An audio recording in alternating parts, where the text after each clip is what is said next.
And one of our first, Sue and I were the founders of Thea, but then Chad came on shortly thereafter. With that, Chad, you're up. Thank you, Debbie. This is really pretty special for me because, like Debbie said, Gary came and kicked off our first inaugural Three-Headed Eagle meeting, and I don't think anybody really understood where it would go or, how many things that we would be able to accomplish together in the 5 years that we've been here. But it's pretty special, and for me personally, I remember about 20 years ago waking up one day and having a lot of information in my head that was really uncomfortable, and realizing that everybody I knew was either ignorant or full of shit. And that was a really bad feeling. I was only a couple years out of the Navy. I was very proud of my service. I was very proud American.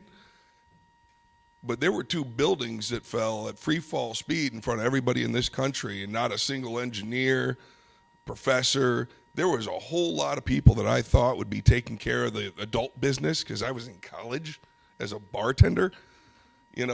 What's happening when we live in a country where people can't even ask questions? How many people saw Trump and Musk yesterday? Yeah?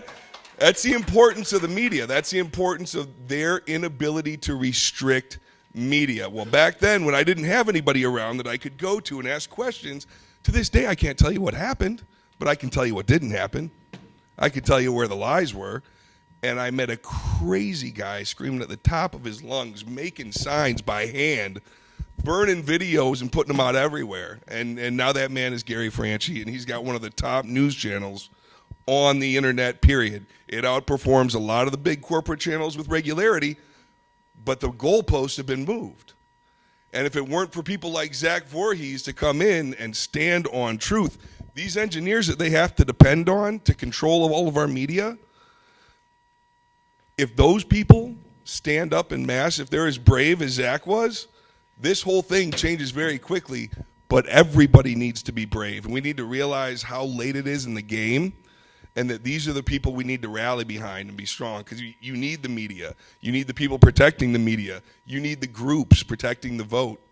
Takes everybody. So with that, I'm going to introduce one of my best friends in the entire world. I have loved this guy for 20 years, and it's because he does the work. He's the hardest working man in media, and you will never meet anyone else more dedicated or more ready to put it all on the line, and he's going to tell you all about it right now. Gary Franchi.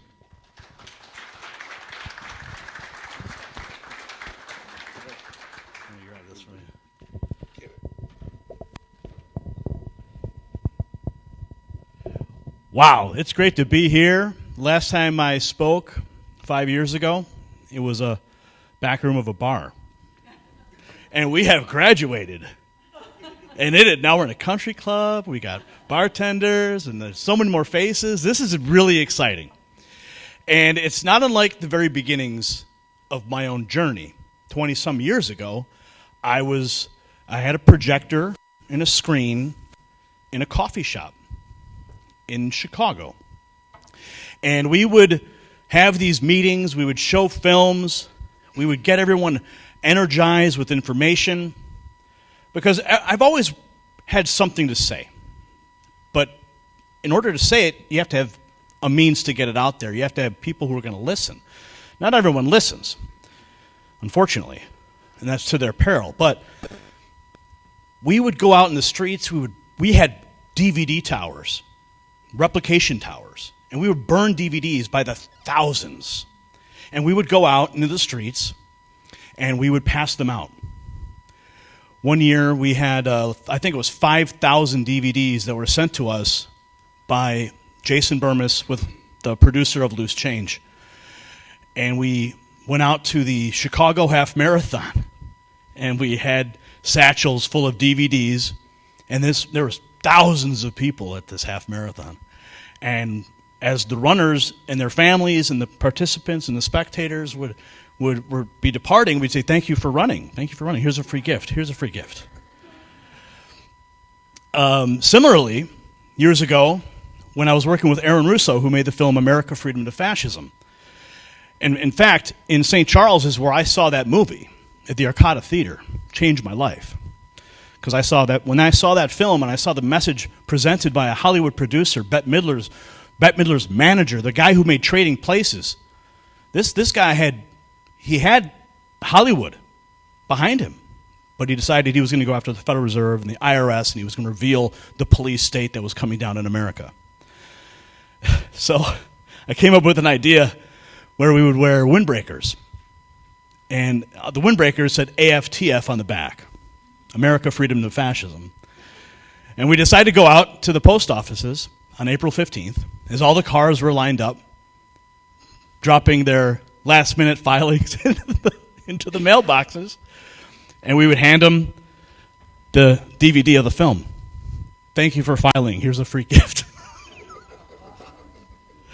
And I'll never forget it. We did it at the post office in Northbrook, and it was late, and you just see this line of all these like federal agents, right? It was a sight to see. Another time we organized nationwide protests of the Federal Reserve at every single Federal Reserve branch. And we went out there, we marched with bullhorns, and the Fed, and the Fed. Remarkable moments. These are all different mechanisms that we have used and employed throughout the years to get the message out. And through DVD production, through documentary films, radio, we had a magazine, Republic Magazine. We had published every month.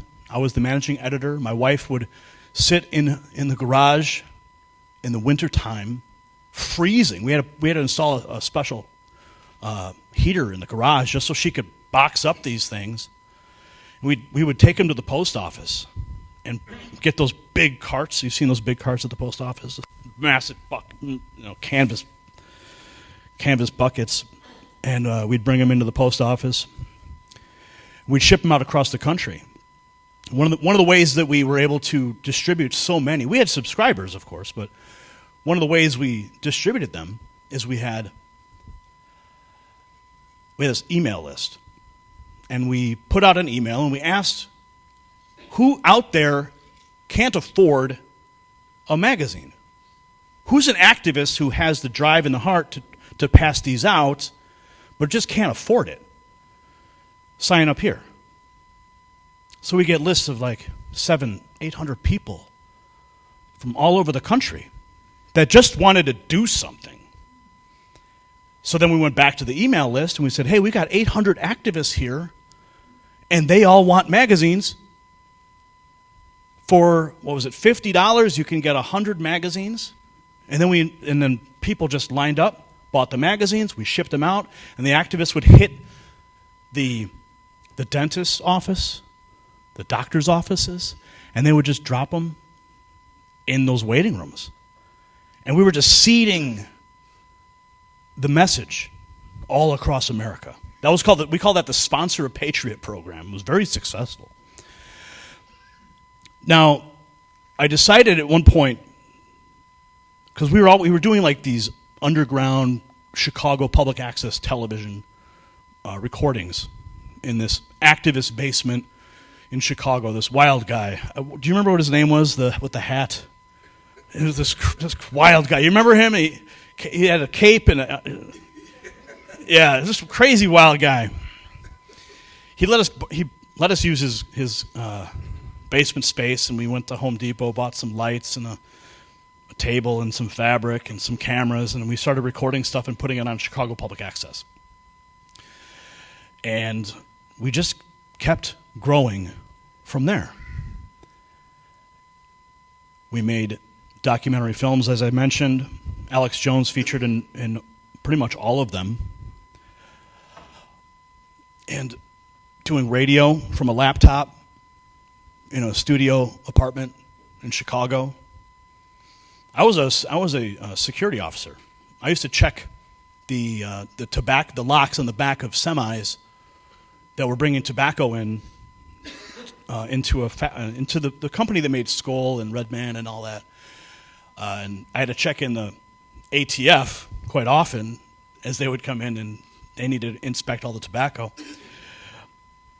So I was doing all these things, working my job. My wife was a hostess at Sapori Trattoria in Chicago. Eventually, I said, I've got to go full-time with this. I have to do this full-time. And I found a sponsor who was willing to spend $1,500 a month on me. I forget the product it was. I think it was a health product. And I started doing radio on GCN. When that happened, GCN was Genesis Communications Network. It was a radio station. Alex Jones was on that network primarily. Also, there was another radio network called Republic Broadcasting Network. They were competing networks down in Austin. So I had this show, Lone Lantern Radio. Eventually, they had the civil war between these two stations, and I said, you know what, to hell with this. I'm just going to make YouTube videos. I'm just going to set up a camera, and I'm just going to talk to the camera, and I'm going to, just transition from radio, because this new thing called YouTube came out. It was like this revolutionary thing. And I had already had my website, lonelantern.org. And on that website, I would be downloading all these documentary films and uploading them to this server and then creating these video players and letting people watch these videos for free. Right about the same time that YouTube had been created. So 2006, we create this YouTube channel, Lone Lantern YouTube channel, and just start making all these videos.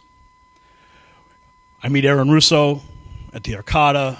Aaron Russo throws his weight behind the Ron Paul presidential campaign for 2008. And Aaron was dying of cancer. This was his big, F you to the government. He's like, I'm going out, and I'm gonna light a match and just watch it all burn behind me. Who's seen that film, America, Freedom to Fascism? Oh, wow. Okay. Well, you got some homework tonight. It's still on YouTube, believe it or not. I encourage you to write that down, go and watch it, and it was ahead of its time.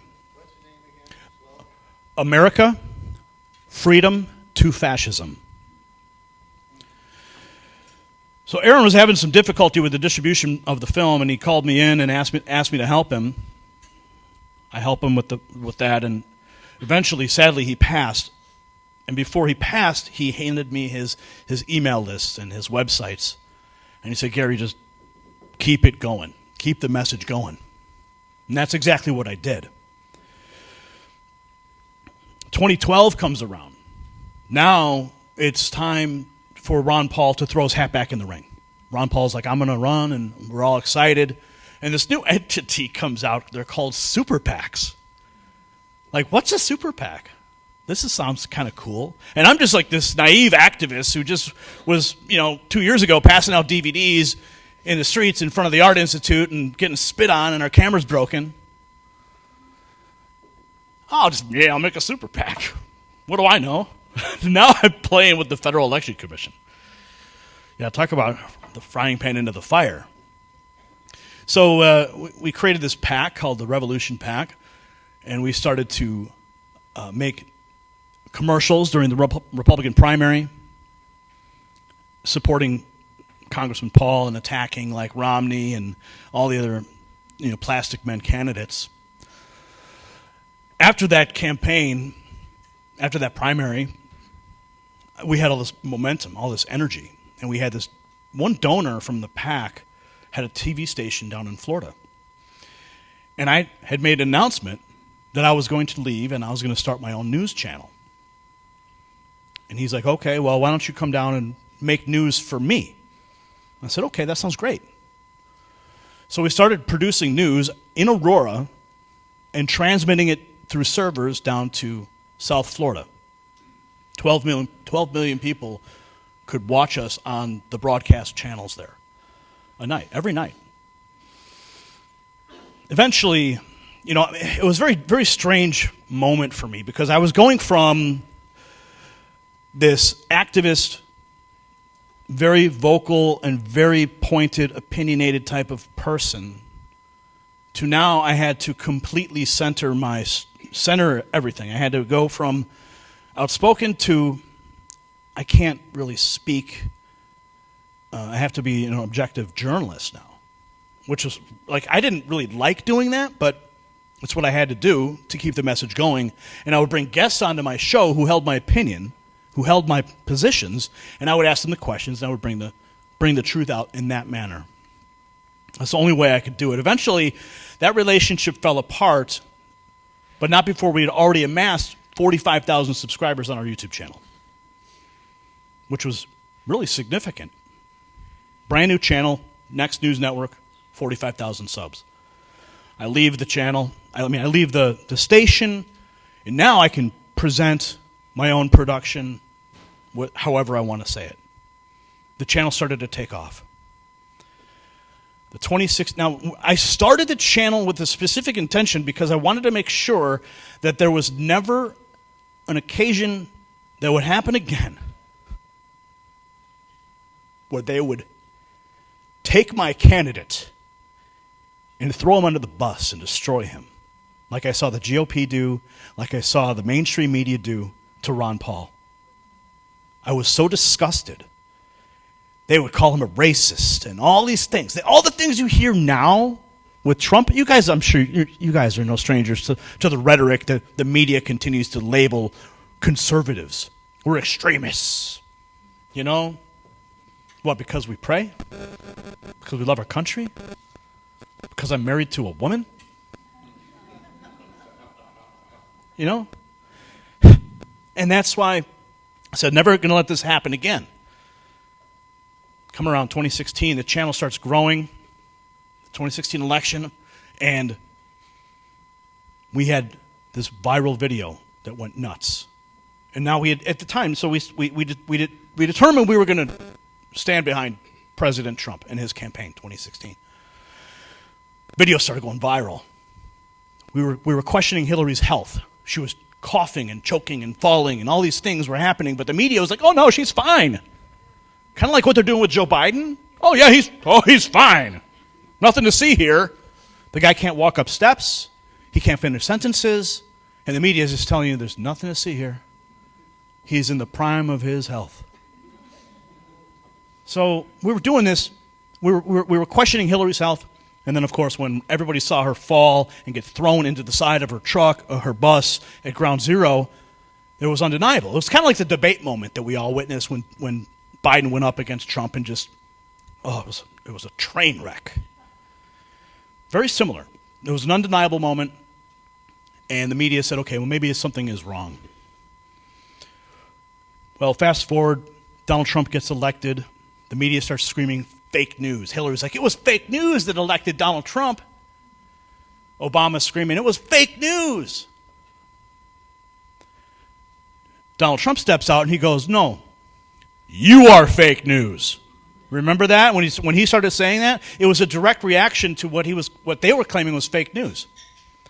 My channel, 70 million views in the last month of the election, was now under the microscope by Forbes, The Guardian, New York Times, Washington Post, the front page of the Drudge Report, blaming my channel for spreading Russian propaganda that helped elect Donald Trump.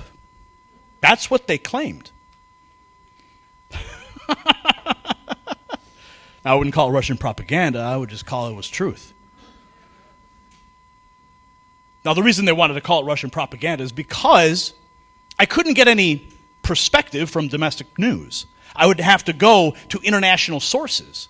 And a lot of times, if you really want to understand what the rest of the world is saying, you have to go to international sources to get a broader perspective so you can balance all the points. So we would cite Russian news outlets in certain instances. That was why they wanted to paint me like that. Anyway, they blamed our channel for electing Donald Trump. And then it was in 2017, November. I will never forget this day. It was in November, and I suddenly looked at our analytics. Because I always watch the numbers. I always pay very close attention to how everything's going and who's watching where and what's trending. All of a sudden, I see an 80% drop in all of our traffic overnight. I said, what the hell's going on? This is weird. Maybe this is a fluke. And it continued, and it persisted. And then YouTube, they say, well, we have to surface authoritative voices, right? But we couldn't really pinpoint it. And then one day, we hear about somebody at Google. Somebody who took 950 pages of documents outside of Google.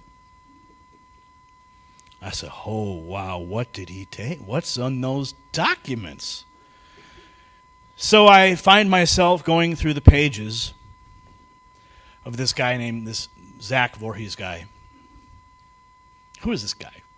And I think when you first came out, you were like behind a screen. You couldn't see who you were. And then you did another one where you could see your face.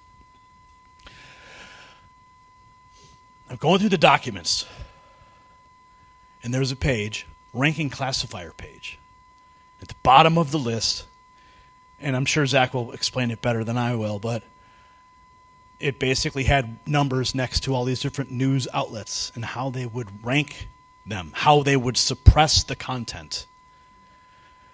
At the top of the list, you got your standard fare mainstream media, weighted at, +1, +2. Goes down to 0, and then all of a sudden, at the very bottom of the list, the next news network was listed on the internal documents at Google. And I remember calling up my manager in Los Angeles, showing my wife, I said, there it is. What we suspected all along, there it is. They are suppressing us. They are suppressing our content. It was a remarkable watershed moment for my career. But the fight was just beginning. It was just beginning. This was 5 years ago when this happened. Flash forward, we have the 2020 election, we have COVID, YouTube telling us we couldn't talk about vaccines, we couldn't talk about the origins of COVID. I have a video that goes viral, 17 million views, translated re-uploaded 3,500 times, translated into dozens of languages. One of the first videos going global, pushing back against Dr. Franchi, calling for his arrest. This was April of 2020, mind you, right at the beginning. So the powers that be needed to suppress that content. They needed to shut it down. They had a job to do. And that job was to make sure that everyone towed the line, everyone masked up, locked down, jabbed up. That's what they wanted. And we weren't going to let that happen. We were going to talk to the doctors. We were going to find out what they're saying. Dozens and dozens of videos deleted off YouTube. Flash forward, 2020 election blatantly stolen right from Donald Trump. 3 o'clock in the morning, hundreds of thousands, millions of votes show up overnight. Don't question the election, though. Don't question that election. But wait. Weren't they just questioning, the Democrats, weren't they just questioning it for the last 4 years? At every turn? But no, we can't question it.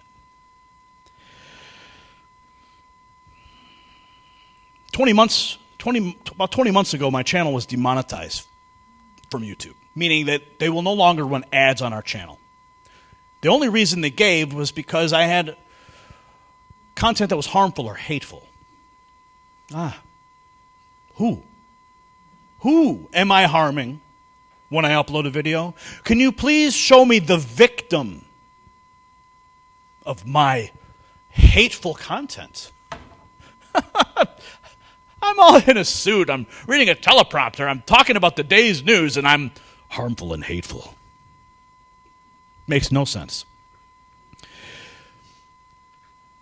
So, all of a sudden, I go on. The channel's demonetized. We start to panic. Had to end up firing like 90% of our staff. Do a huge fundraising drive. Raised about $125,000 in like 48 hours. It was a miracle. It was a miracle. But it's been a fight every single month just to stay alive on the channel. just to keep it going. Selling off personal assets. How are the kids going to get to school? How are we going to pay the mortgage? All these things. How are you going to pay the bills? How are we going to pay the electric bill? Because this was our business now. We had gone from passing DVDs in the streets to having a fully functioning media organization that could present information on a massive scale. All because we wanted to get a message out. We want to tell the American people what's happening. So I go on Michael Alfero's radio show. I think it was actually late May, just past May. And I'm explaining my demonetization. I'm explaining all these things, and I'm explaining Zach Vohries' disclosures.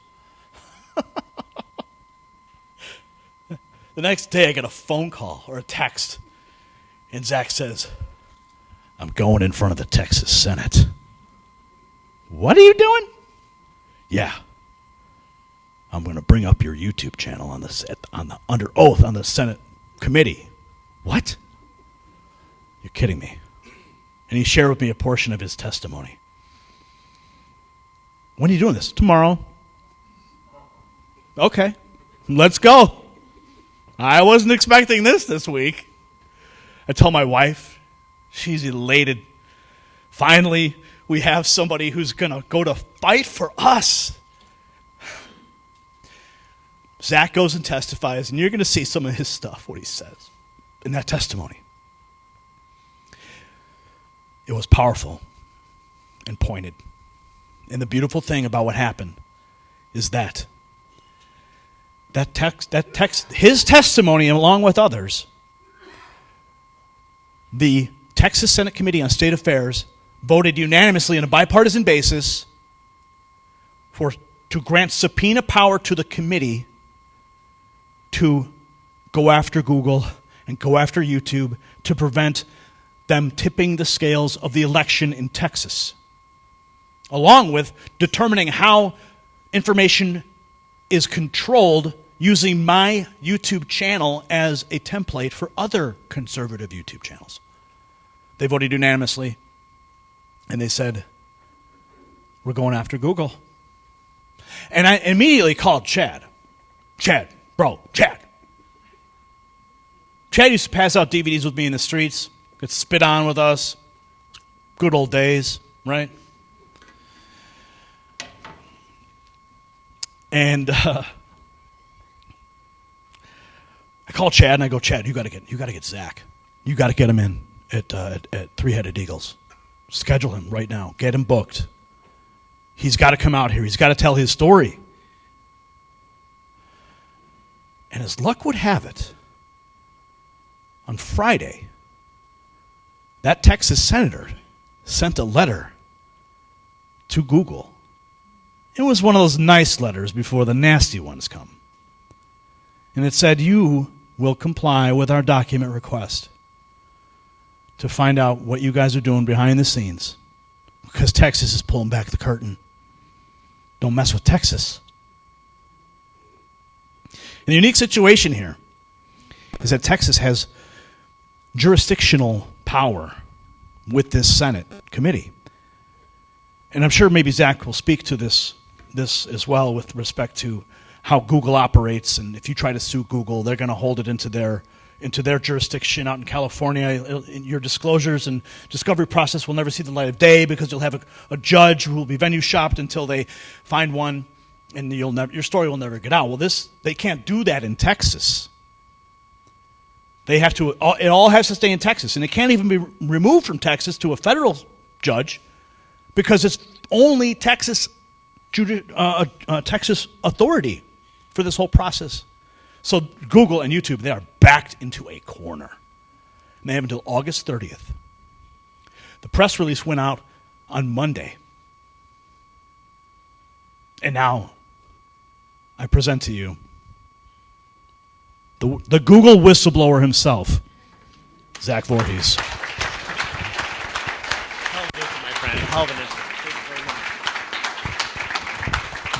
Let's give it up for Gary Franchi, one of the largest YouTube conservative broadcast networks in existence on the internet. Adam, is going to be my computer guy. I love technology, and that's how I ended up at Google. I was like a C student, but I got really obsessed with computers. I couldn't stop programming, and I eventually worked for Google, and that's how I ended up at the company. I didn't actually have any privileged access to the censorship team. I just had normal full-time employee access to Google, and Google is an open company, and so as a result, all of their election meddling information was open to every single full-time employee. And when everything got weird after Trump got elected, I was like, what is going on? And so I started to investigate. And what I found shocked me and ended up shocking the world as well. We'll get into that. But what I first want to get into is the recent Texas testimony that I gave to the Texas Senate. So, because this has a summary of pretty much everything that I found, we'll get more into it with the details after this. Let's roll it. I was a Google engineer for 8.5 years and a whistleblower against Google in 2019, risking my career and livelihood to warn the public about Google's plans to meddle in the 2020 election using a program called Machine Learning Fairness. Grant, we had a unanimous vote. Every Republican and every Democrat authorized me as the chair to issue these subpoenas. If you've used Google Earth or YouTube for game consoles, you're familiar with my work. Let's talk about Google's censorship AI system called Machine Learning Fairness. I discovered this program while searching for information about Project Dragonfly, probably a fake project meant to misdirect the public. Make no mistake, Machine Learning Fairness is and has always been the real censorship program, and it is massive. The goal was to, quote, program the public to align with Google's corporate values. Those are their words. But it's wrong for anyone to have this kind of power to manipulate American elections. And he's right. And in Texas, we're not going to stand for it. We're going to shine a light on what they're doing so that everybody can see. Step 1, training data are collected and classified. Step 2, algorithms are programmed. Step 3, media are filtered, ranked, aggregated, or generated. And step 4, people like us are programmed. That's a direct quote from their slides. And it wasn't just in one slide, it was littered throughout the company. This process was repeated in a cycle, with step 4 feeding back into step 1. This sounds like something out of a conspiracy theory, but it's real. Google rewrote their news algorithms, specifically trained on mainstream media stories targeting Trump, such as his fight with Comey. Systems like real-time events, Real-Time Boost, and HiveMind assign higher amplification scores to stories related to targeting Trump. Google's internal documents revealed their stance on, quote, algorithmic unfairness. They stated that even factually accurate representations could be considered algorithmically unfair and removed. And let me just quote them. For example, imagine a Google image query for CEOs shows predominantly men. Even if it were a factually accurate representation of the world, it would be algorithmic unfairness. In some cases, it may be appropriate to take no action if the system accurately reflects current reality, while in other cases, it may be desirable to consider how we might help society reach a more fair and equitable state via either product intervention or broader corporate social responsibility efforts, end quote. Let's talk about news ranking. News sites that supported Democrats were ranked with the highest quality and trustworthiness.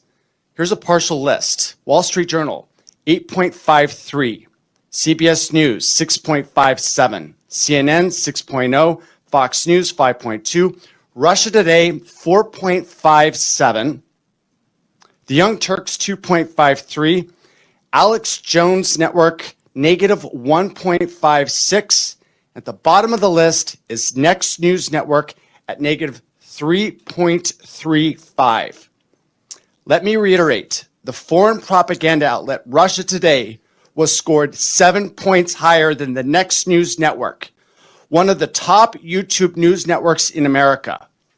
Since my disclosure, Next News Network has been permanently demonetized and will soon be bankrupted. These sound more like the actions we'd expect from a Russian propaganda complex. But shockingly, it's the actions of Google. At YouTube, I observed 40 different AIs classifying videos under various labels. Influencers like Dave Rubin were labeled as right-wing news outlets with fake news labels. The justification was always user safety. But in 2020, this system of censorship went so far as to ban mentions of vitamin C, turmeric, and vitamin D during the pandemic.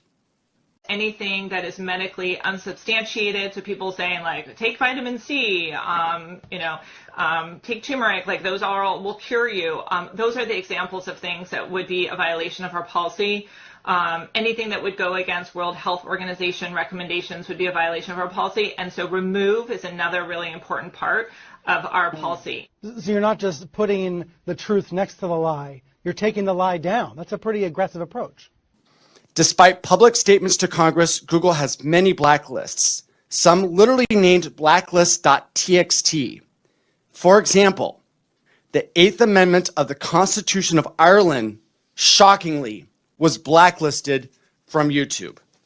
Public needs to know what's going on. What recommendations would you have for this legislature to take action to address the issues you address?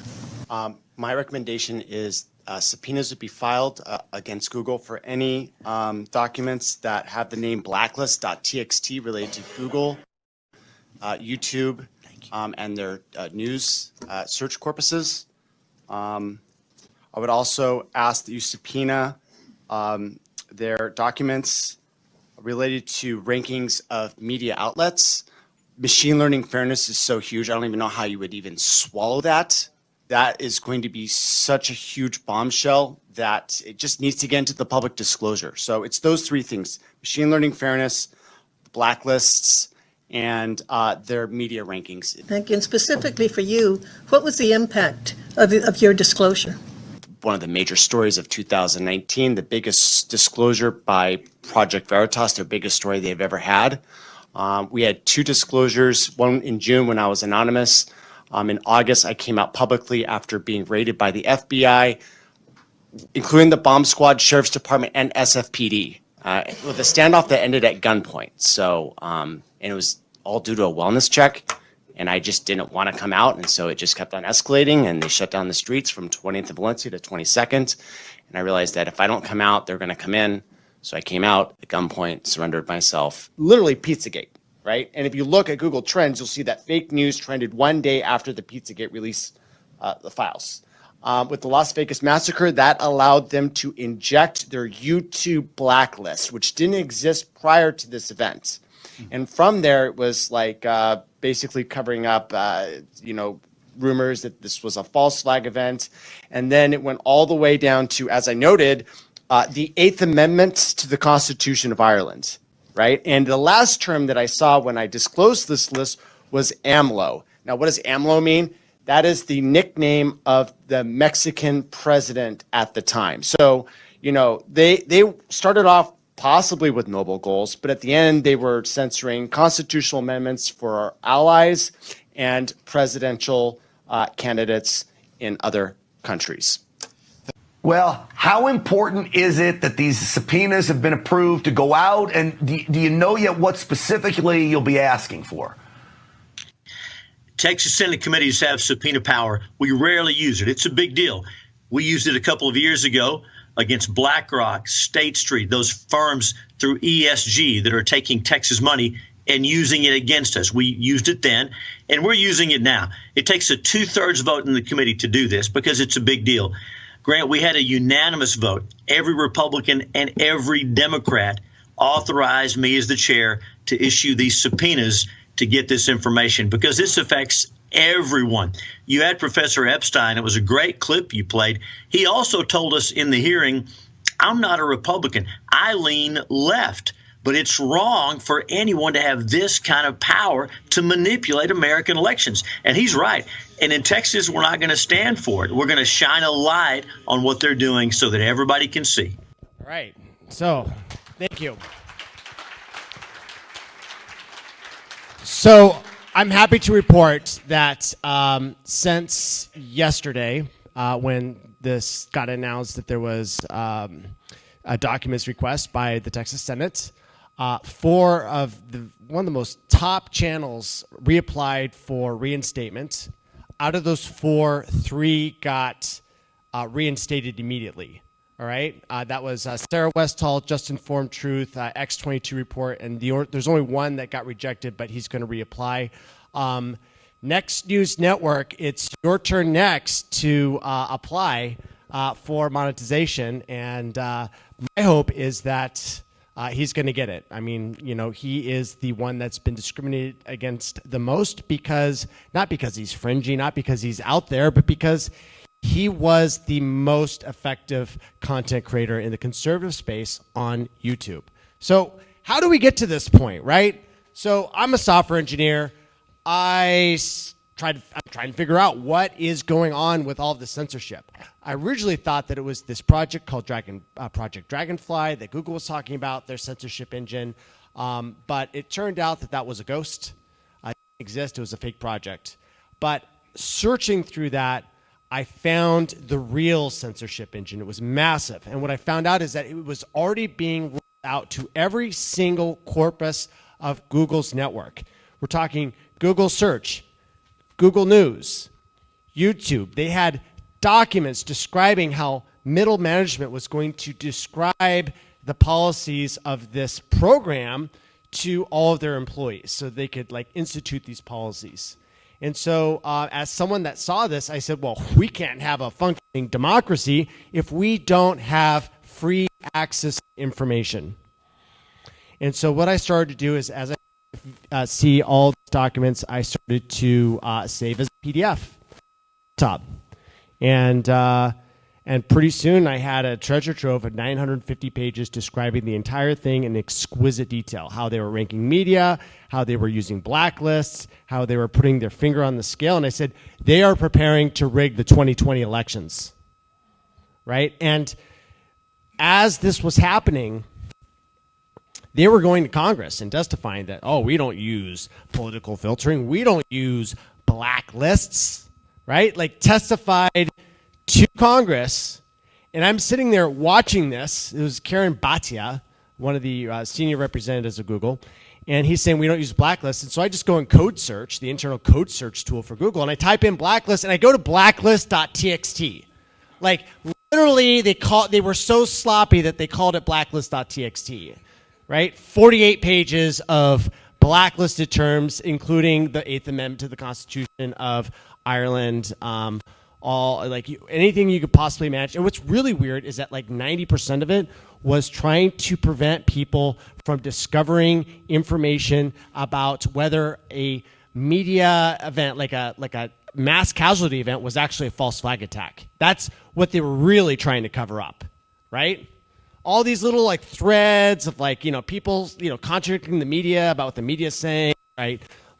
They were going through, finding all the keywords and systematically making sure that nobody could find any content related to that and just covering it up, right? And so pretty soon I was like, well, I've got all of this stuff. There was a breaking point when, which I'll get to. There was a breaking point, and I was like, well, I've got to approach a media and get this out there, because I can't just go out there and just do it myself. I've got to attach myself onto a Titan, give them the information because they want content, and they're going to put it out there.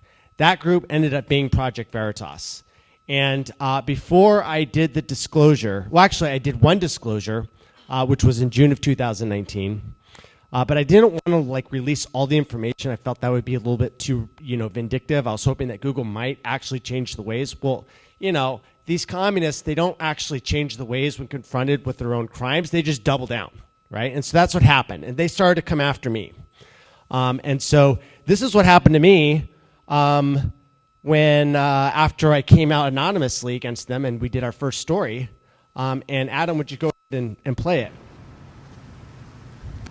So this is the bomb squad, the sheriff, the San Francisco PD, and the FBI working together, forcing me to come out. There's snipers on the roof, which you can't see in this frame. This is my friend that's taking the shot. right? They allowed me, we negotiated me coming out with my cell phone. That's what my cell phone is, because I wanted to record what they were doing. But I literally came out there to like meet them, and there was like 2 bomb robots in front of my house. And I'm just like, well, I can't come out here. It looks like you guys got bomb robots. And then as I round that corner, some guys come out and put my hands behind my back. They check me for weapons. Yeah. So what was Google trying to stop, right? Well, they were trying to stop the full disclosure, the full 950 pages of what I was going to release. And the reason why, and what that was machine learning fairness, right? If you want to know what the censorship engine is on Google that's censoring everybody out there, it's machine learning fairness, okay? So before we talk about like machine learning fairness, let's talk about what is algorithmic fairness. And algorithmic unfairness means the unjust or prejudicial treatment of people based on race, income, sexual orientation, gender via algorithmic systems, blah, blah, blah, blah, blah. All right? And they want to use a AI in order to make decisions on what content goes to the top, what content gets suppressed, and what content gets completely nuked off of their systems. Right? And so, as stated before, could objective reality be considered algorithmically unfair? And Google famously said in its internal documentation that absolutely, right? You're doing a search for male CEOs. The image search returns a bunch of men, even if that's a factually accurate representation of reality, that can still be considered algorithmically unfair because it reinforces existing gender stereotypes and therefore is subject to elimination via product intervention. Right? And like this is what we have, right? Like you go on Google search, they got the feature called predictive text. So as you type in like certain words, like they generate what they think you're going to type next based upon what they said was the aggregate of everybody else typing something into that, right? And so like what do we have here? Men can. And Google's trying to predict what you're going to say, and they're going to say men can cook, men can have periods, men can have babies, men can think about nothing, men can get pregnant. Now, how many of you are searching for this stuff? Nobody? Yeah, that's what I thought, right? But now let's look at what happens when you do the opposite, like women can, right? Women can do anything. Women can vote. Women can do it. Women can fly. Women can be drafted. Okay? What are they planning for? All right? Why are they doing this? All right? And it's very simple. There was a 4-step process that Google had in their internal documents designed by their AI ethicists, by the way. All right? The people that are supposed to be in control of ethics and moral judgment. They're writing this down, a 4-step process on how to program people. Step 1, training data are collected and classified. Step 2, algorithms are programmed. Step 3, media are filtered, ranked, aggregated, or generated. And step 4, people like us are programmed.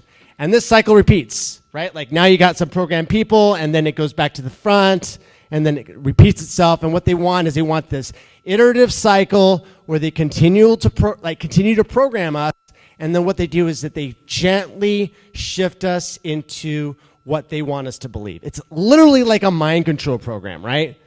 And so it's like part of this like motivation was the 2016 election, right? With the fake news being slung all over the place, right? And what's really interesting here is that they had this very interesting way that they were selling it to themselves. And what they did is that, like, look, how many of you are reading Ending the Fed, Political Insider? Like, I don't, whatever. I don't read any of these. These are not mainstream dissident publications, right? And so what they do is that they select these fringe things that nobody reads that's probably spammed by the intelligence services, that's fake news, right? And what they do is that they look at it and they train their artificial intelligence to say this is fake news. Now, here's the thing. Hillary sold weapons to ISIS and drops another bombshell breaking news. Probably fake news, but it's so close to the truth of what Hillary Clinton actually did that guess what? The real news is going to be collateral damage. Okay? And so, is this a video? Let's go ahead and hit this. So what are we doing? Basically, This sounds easy, but it's really hard to do. We're pushing down the fake news, we're demoting it, and we are increasing the authoritative news and promoting it. How do we do that?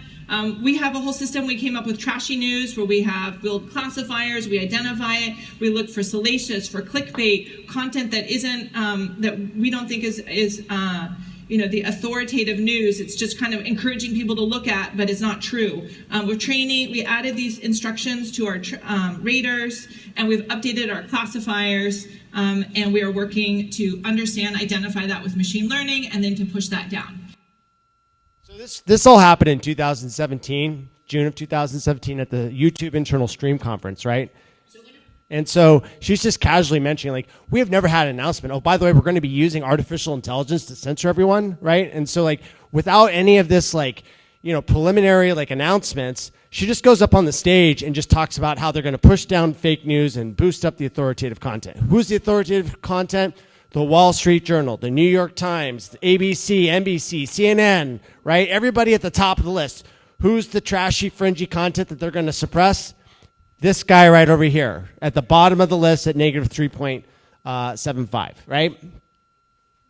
And the real reason is that, look, those publications that they're at top of the authority, they basically give them what's called an EAT score, which stands for expertise, authoritativeness, and trustworthiness, right?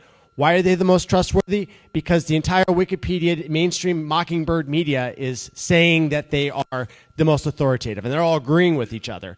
Anybody that's outside of that echo chamber, fringy, trashy content, we need to suppress them with artificial intelligence, right? Let's talk about how Google rewrote its algorithms to target Trump, right? This is the most damning part about this entire thing, is that they literally train their artificial intelligence with real-time boost in order to target Trump and get him out of the office, right? Now, before they had like kind of a fair way that they were like boosting up stuff. They had like left, they had right, they had dissident content, right? Well, they ended in 2017, 2018 with these programs called Real-Time Boost. And the way it works is that they are doing news spike analysis. So what happens is that every single day there's a collection of documents being generated by mainstream media, and it goes out.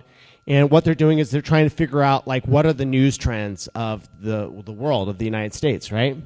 And so this goes into a system literally called Hive Mind. I can't make this stuff up. It sounds like a science fiction novel, but they're looking for time coalescences, unigrams, which are a way of breaking down words, location, entity, salient terms. They're trying to like group them together. Next slide, right? Then it goes in this system, right? And then they're basically getting sort of like a mind's eye of everything that's happening in the United States. This is also being replicated for Brazil, Venezuela, any place that they have a foothold, Mexico, whatever, they're doing this exact same thing. This is not specific to the United States. And by the way, I want to let you know is that if you think that Google is left, they're not, okay? Google only is left in the United States. In Cuba, they're 100% right-wing, and all of the bias is shifted in the exact opposite direction. They are censoring the leftists, and they're algorithmically boosting the right wing. Why? Because the right wing is acting in the interests of the State Department to overthrow Cuba at the behest of the international security elite.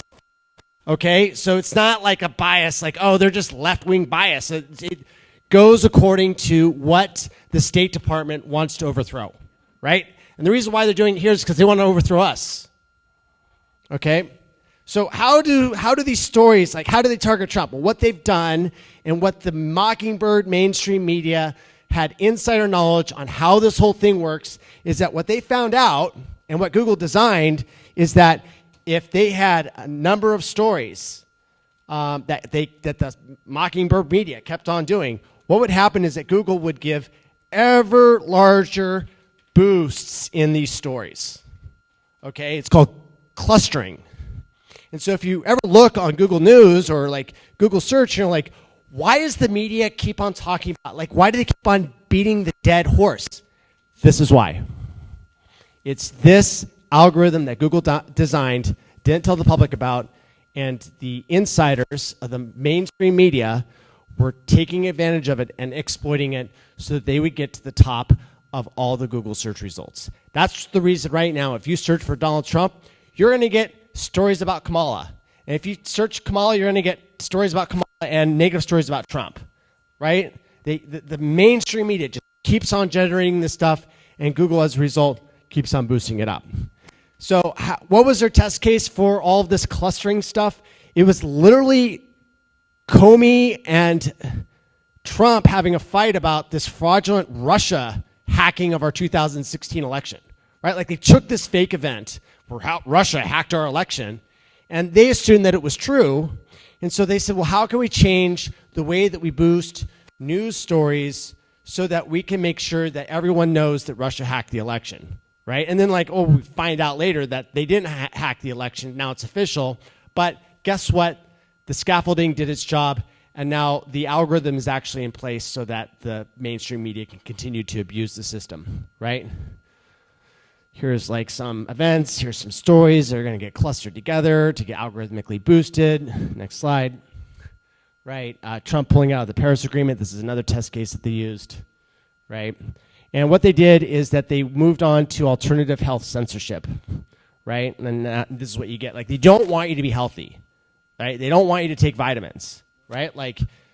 They banned cancer cures in the blacklists, right? Self-hacked, right? This was their organic traffic, went to essentially 1% of what it was. Let's go to the next one, right? Marcola, same thing, almost zero, right? I'm altering the search results. Pray I don't alter them any further. That's what they're doing, right? And this is my book. I do want to talk about another thing, though, and that is how many people here remember this tweet by Donald Trump? Hey, Adam, can we go to zachvohries.com and try to search for Covfefe? All right, I'm going to tell this story about Covfefe because this was literally my breaking point when I was at Google, because I was like, well, they're being biased. What's going on? And then in 2017, you're under one of the subdirectories. Just go to the address bar and remove MIS. Yeah, there you go. I think you can even type in Miss Covfefe. Anyways, so backstory is I'm at Google. And I'm like, is everything upside down world at this company, right? Because it seems that they're involved in literally every psyop that's going on with the United States. And I'm like, how far does this rabbit hole go? And I was like, no way that we're also involved in this Covfefe thing that happened in May of 2017. And it turns out we were all over that. Keep on going down. There, keep on going down. There we go. There we go. Yeah. Give you some insider knowledge on this tweet of Covfefe because it will blow your mind. And after I saw this, I was like, F these guys. I'm now part of a conspiracy. And if I don't turn these people in and let the American public know what was really going on, I'm not going to be right with my maker. I'm not going to be able to look at myself in the mirror. And I'm going to be involved in a criminal conspiracy, which I knew what was going on, and I made the choice not to tell the American public. And I didn't want that on my soul for the rest of my life.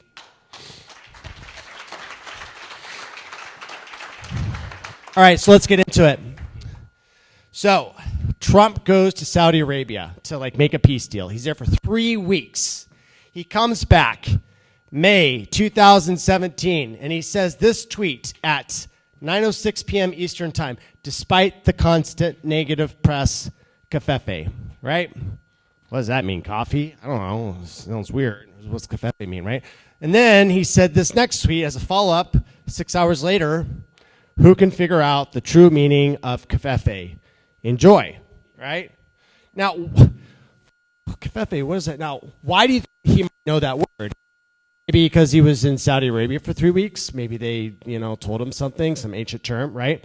Well, the New York Times, 1 day later, June 1st, 2017, they said the internet is full of confident people who do not know what they are talking about. The latest example, a conviction spreading in right-leaning social media communities that garbled the text by the president. He wrote Covfefe was not a late-night typo, but was instead Mr. Trump sending a message to the world in Arabic, right? Well, guess what? This was a bug report done the exact same day. Let's see, is there a date on here? I don't see the, oh yeah, June 2nd. So 1 day later, Google made a bug report because they noticed something funny. Wow, we currently translate the query kafefe from Arabic to English into I will stand up. This created some confusion. What confusion? Let's go back to the top. Let's see this again, right? Despite the constant negative press, I will stand up. Okay? He said an ancient Arabic word, and it was brought into our Arabic to English translation dictionary because we scanned all the books. Right? Go up a little bit. Right? So this created some confusion this week as users tried to translate Donald Trump's tweet from Wednesday night, which had the word kafefe in it. Since the word has no real meaning, we want to do an Easter egg translation. That translates kafefe and kafefe into a shruggy emoticon. Right? Now, here's the problem. Not only was this word in our Arabic translation dictionary, it was actually in there twice. All right, that's in how many books that we saw, we scanned, we translated. It had two alternative spellings, right? Let's go down, right? And they're referencing the New York Times there because apparently the New York Times is more authoritative than objective reality or ancient books, right? This is their bug report, blah, blah, blah, blah, blah. We're translating it. We're in error. Let's get rid of it. Let's translate into a emoticon, a shrug icon. Well, it turns out they didn't actually do the shruggy icon. They just deleted it, pretended it didn't exist. All right, let's keep on going down. Right now that it's gone, the Washington Post has rediscovered the 25th Amendment. Wait a minute. So why is Trump, worthy of being taken out? Well, because he's crazy. Because he's tweeting words that don't exist. Yeah, because you took him out. You changed reality, retroactively making Trump's tweets sound crazy, and now you're trying to remove him from the presidency. Once I saw this, that's when I had it. I was like, I'm done. And I took all my documents, and I brought them to Project Veritas. They almost killed me. They raided my house.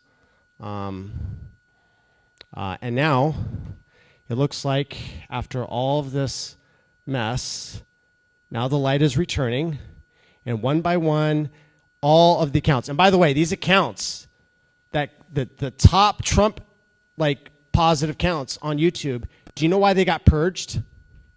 Because they dared to report on the Hunter Biden laptop. All of them. And I know this because I raised $145,000 to sue Google on their behalf, them joining in. I organized the lawsuit. They were the plaintiffs. And what we found out is that in the YouTube terms of service, if you're a content creator, they have this little stipulation called the forum selection clause. And that forum selection clause drags your court case in whatever state you're suing them in and brings them right into either the state or the federal California court. And it's rigged. And you're going to lose. And everybody who's brought any lawsuit against YouTube or Google has lost in this rigged court, including me. But what's really interesting is that this forum selection clause is like an Achilles heel. It's like this really powerful shield that can just be turned off, right? It's just a law that they have. It's not even like a law. It's a corporate contract, right? All you need to do to restore your sovereignty, protect your state against Google, is for any county or any state legislature to go for it and say, you know what? Yeah, this corporate contract stipulation, void. That means that you can sue Google in your county in a court that's not rigged in their favor. And that's the reason why Texas has Google shaking in their boots, because it's not subject to this forum selection clause, because They never signed or agreed to any terms of service with YouTube. They just, they're just the state legislature.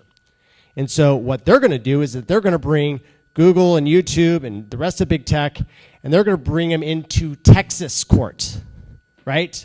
And they get to choose the jurisdiction. So it's like Google's form selection clause, but in reverse. It's Texas form selection clause where they get to say, you're going to come into our rigged courts and you're going to have to answer to us. And no, you can't do any of your tricks that work in California. You're going to have to come to us. Now, if any of you have any, influence with the legislatures of your county, of your state, I urge you to neuter this form selection clause and watch as Google shuts off the censorship in your county, in your state, and the rest of the nation. Because, they can't just shut off the censorship for the state. As soon as they start seeing states removing and declaring this form selection clause illegal, they're just going to shut it off everywhere. And that's what we're seeing right now. We got 3 out of the 4 channels that have been reapplying for reinstatement. They sailed right through. It took them 3 hours. They did in the morning at 9, and they got reinstated by noon. With one was 250,000, another one was 250,000, another one was 1 million. Right? So that's 1.5 million subscribers worth of channels back in 3 hours because of what Texas is doing. So, yeah, that's my story.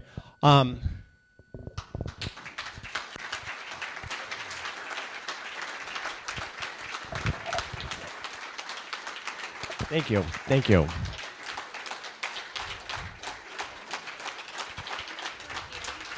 Yes. I was going to open up for question and answer. Yeah, so we have an extra mic. Devin, where's the extra mic? Can I take questions? Yeah. Let me take this. I also have this right here. Okay, turn that Okay, let's try that.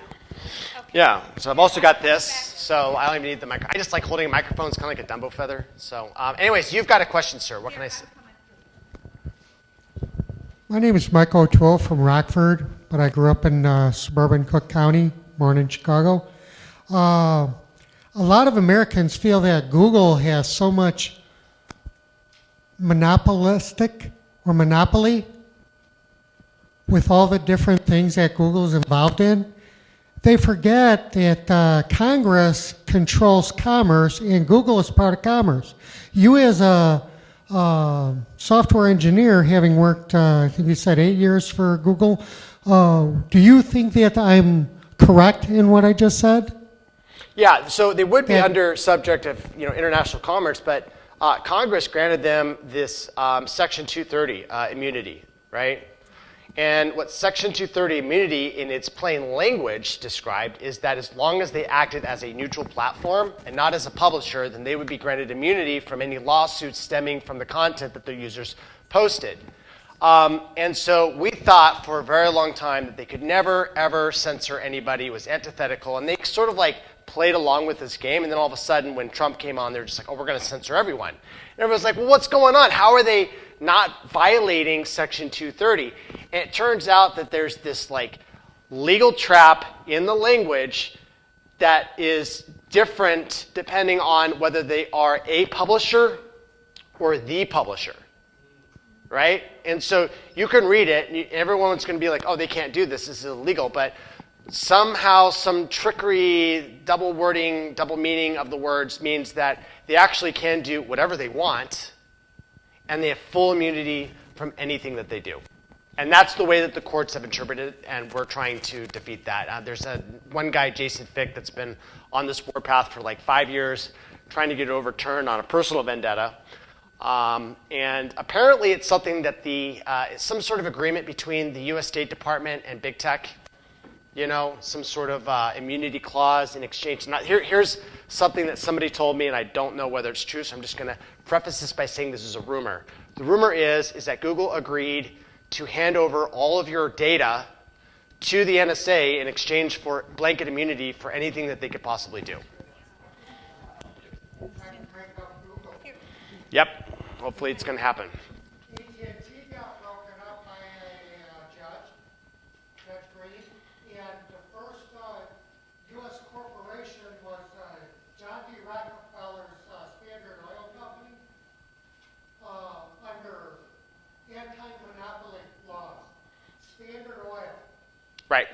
Yeah, and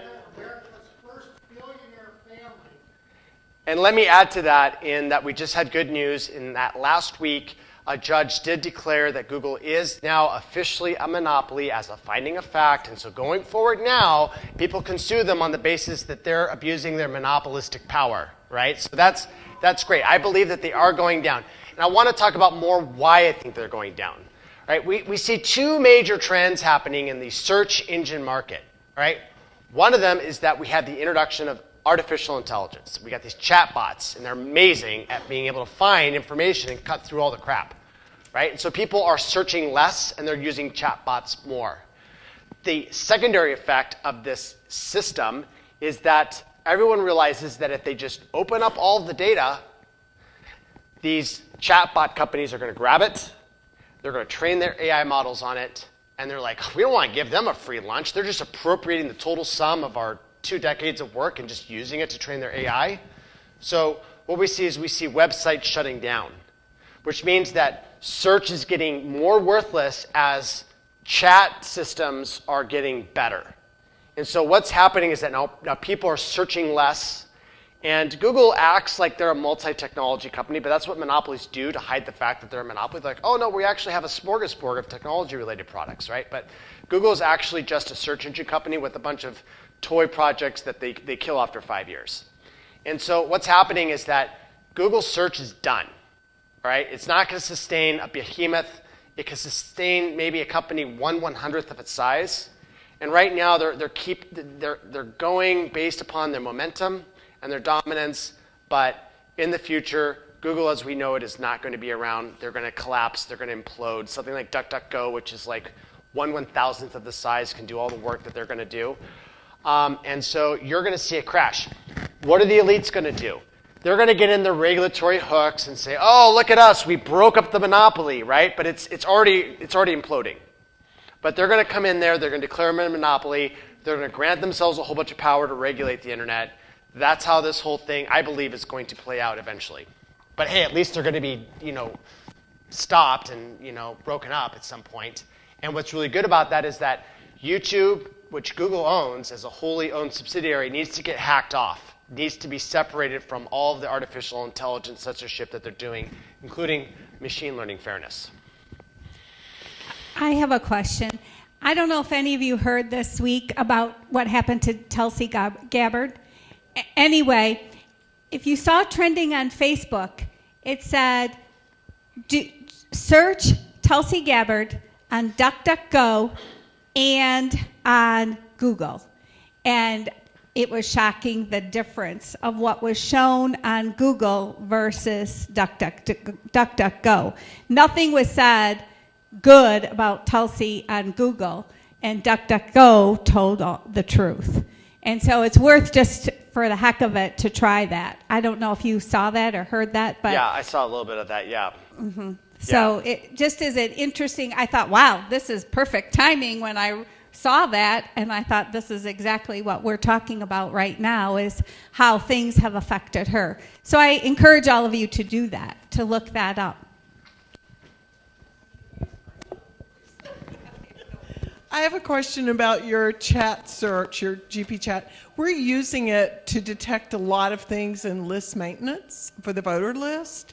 And I've had a DOD former employee down in Texas and one up in Virginia, and now a new guy here in Illinois telling me that once they catch on to what you're looking for, like migrant centers, the contractors, trying to figure out the threads to where persons are being registered and other fun stuff, that they're going to shut it down, the search that you're doing. Can you give me any insight so we can work smarter? Or how that's going to play as Google implodes, yeah, so we only learn a little. Yeah, right now you're using a centralized chatbot. You're going online to detect all this stuff, and basically you're sending it to somebody else's servers, right? So if you want to cloak yourself, what you need is a locally run large language model, right? That's what these chatbots are called, large language models, LLMs, right? You can run them on your own computer now, and they're actually getting really good. And so what you need to find somebody that can help you do that. Now, I actually know somebody that is building his own uncensored chatbot and has released it. His name is Mike Adams. I know I helped him build it. Yeah. So, if you want to get access to this, I tweeted about it. You can actually just download and run it. But if you need help trying to run it for this, you can reach out to me in a DM and we can try to hook you up with something. But that's going to be the main thing. Like, since you've got access to the data, if you can remove your online use of the chatbot and make it run locally in your computer, then they can't detect what you're doing anymore.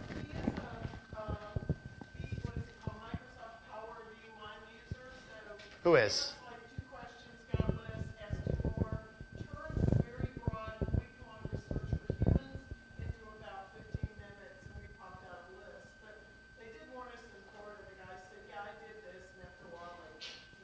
Yeah, they're going to detect it, and they're going to be like, what's going on here? They review like what the chat's going through, and then they're just going to ban your account. Like, that's just, that's the reason why you got to run it locally. Yeah. I just wanted to ask a question about Chat GPT and other AI searches. Yeah. If you go in there and get information from them, it sounds really great what comes back. But I have heard that the internet a lot of it has been wiped in the past, including the Wayback Machine. Doesn't that affect the results of what you get currently? No, they already grabbed it before the big internet purge. They've been collecting this information for over a decade and archiving it themselves. And it's a very deeply held secret of what exactly they have. And so all of the information that they mostly wanted to scrape has already been scraped. And now they're just on the internet looking for new stuff that's popping up on the internet, and they scrape that too. But all that stuff that you can't get access to, they already have it. They already have everything. And they've got it in their vaults. That's what OpenAI does. Like OpenAI, you may be like, oh, well, they're an AI company. They're actually a data vault company with an artificial intelligence trained on top of that hidden vault. And they are never going to let anybody get their hands or know what information they had because they scraped it off the internet illegally. And that's the big secret with OpenAI. They scraped it all illegally. Any other questions? Okay. Okay. Go back here.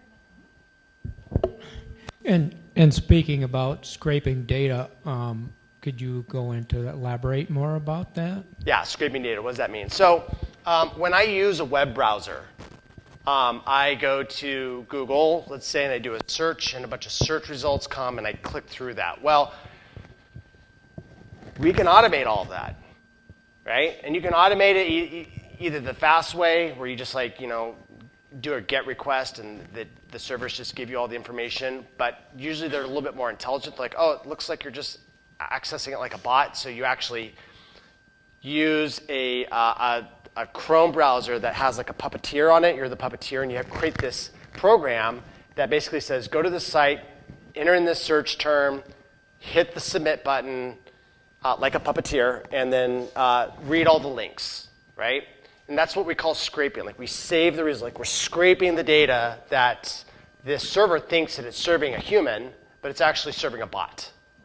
And so they do that, and they get all kinds of information. Like, if you've ever gone to Reddit, that's got all kinds of user opinions, right? And so what OpenAI did is that they just went and used these puppeteer browsers to pretend to be humans and go on and just download every single thing they could possibly find, every single conversation, anything that you've ever said, whether they can identify you or not, doesn't really matter. They just aren't interested in what you said, and they've archived that. So that's what we mean by scraping.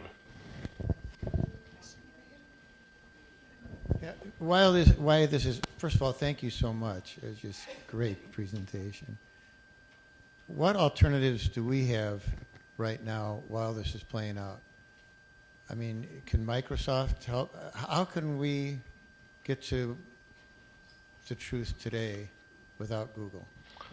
You need to diversify your information services, right? DuckDuckGo versus Google versus Bing search. You just got to go. Twitter's actually an amazing place for a bunch of information. The intelligence services are flooding it with this info so that they raise the noise to signal ratio. So it's like, oh my God, people think the Earth is flat, right? All this other nonsense.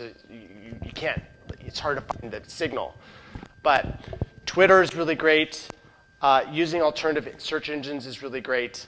Unfortunately, it's going to get harder, especially as this election comes to November. It's going to get absolutely horrible. And then, depending on how that election cycle goes, they'll probably relax. Like the way these elites do is that they squeeze, and then they relax and they let it go. And then they squeeze later. Right now, we're getting into a squeeze. And that squeeze is going to tighten in October. It's going to tighten in September, too. It's going to get really bad in October. It's going to get the worst on the first week of November. And then if they rig the election, it'll be bad all the way until January 6th again. So, yeah. And then it'll get better. Then they're going to release their grip probably about the second week of January, and then it'll start to relax again.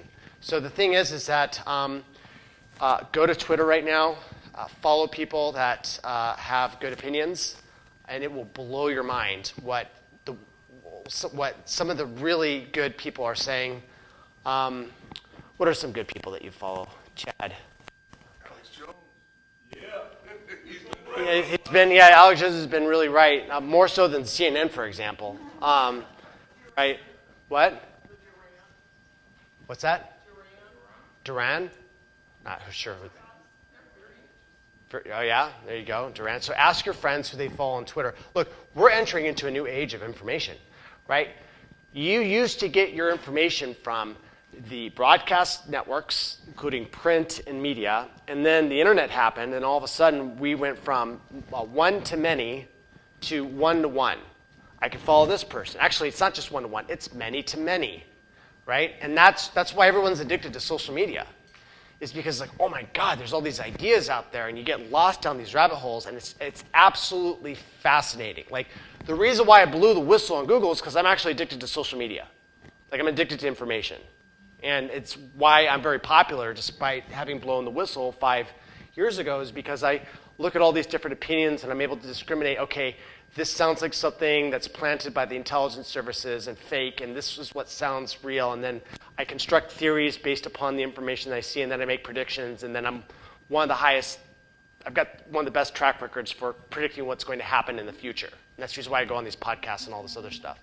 And so it's literally going on social media and trying to figure out for yourself what is real, what's not. The problem is that there's so much noise out there, it's really hard to discriminate, but at least you're going to have a lot of fun. Okay. So if you can predict things, who's going to win the election? Okay, so in 2020, what I saw was this constant string of losses within the Republicans. Like the election laws are being changed. COVID was, all these riots were happening. And I was like, God, we're losing. What's the extrapolation on this? And right now in 2024, what I see is the left is getting imploded and they're getting the rug pulled out from underneath them, right? Like Biden, they had this early thing and now it's like Kamala Harris and they're like talking about democracy, but they literally selected Kamala Harris via a conference call, right? Like how can they talk about democracy? Like that takes all the wind out of their sails to say like, oh, Trump is a threat to democracy. Girl, you got selected on a conference call. What are you talking about, right? It's like one of these things, like the contradictions that sort of like angers this like NPC mind, right? Like they get point out. What do we see today? We see like the largest Trump accounts coming back online on YouTube. Just got reinstated thanks to some of the stuff that I've been working on. Everyone's back now on Twitter. It changed hands to Elon Musk. And you're seeing a surge in popularity with the right wing. I personally think that Trump is going to win in 2024, but it's not going to be a clean election, right? No. And going a little bit beyond this election, one of the things that most of you guys probably missed was one of the OpenAI guys for the top AI company came out and basically said, look, I'm just going to draw out what's happening in terms of the developments in artificial intelligence. And he said it's happening so fast that what we're going to have is artificial general intelligence, and then after that it's artificial superintelligence, different things. We're pre-AGI. AGI is artificial general intelligence. That means that think of the smartest person on the planet that's ever lived. They're going to have an AI that's as smart as that. and they're going to be able to clone it 1 billion times, right? And the networks of Einsteins working together to solve stuff, right? After that, we hit artificial superintelligence.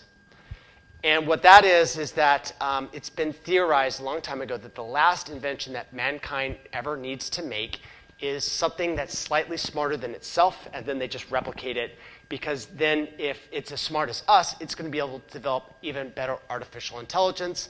And then we get into this recursive loop where the artificial intelligence just keeps on creating more smarter artificial intelligence. That cycle is called ASI, artificial superintelligence. When is that going to hit? According to the OpenAI guy who left the company and did a 168-page situational analysis, he's like, according to straight graphs on a logarithmic line, or logarithmic graph, that's going to hit in 2027. That's 2.5 years from now. Like, you're going to live to see the biggest change you could have never imagined. We're going to have the unleashing of the national security state in ways we haven't seen in over a century. And so when I look at this, I don't think that the left is going to be in the position to radically transform our economic system. Like all this climate change stuff, we're going to like live under solar panels and windmills, and have an anemic energy supply. That's completely out the window. China right now is building nuclear, coal, everything under the sun to 10x their power supply, right? Look, the Western Global Alliance, they may be evil, but they're not stupid. And they are not going to allow China to take the crown and the throne of the planet, which is what China's trying to do right now. We cannot sustain this global warming climate hoax that sabotages nuclear energy. We're going to have to do the exact same thing that they are going to do.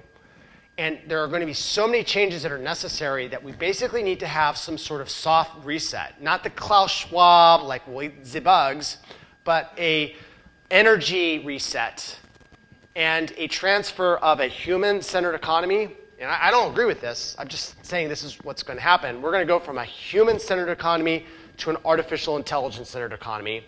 And then we might have an end-all war with China to figure out, or they're going to have a stalemate where they have mutually assured destruction. Hey, we have bioterrorism. You have bioterrorism.